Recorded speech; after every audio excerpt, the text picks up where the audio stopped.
Welcome back to another technical deep dive here in the debug zone. Today we're tackling a big question and breaking it down with insights from other users. Hopefully this clears up some misconceptions and helps you get the answer you need. So buckle up, stay a little curious, and let's jump right in.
And that's a wrap.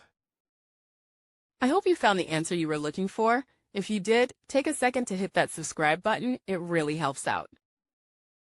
And let me know in the comments which solution worked best for you. See you next time in the debug zone.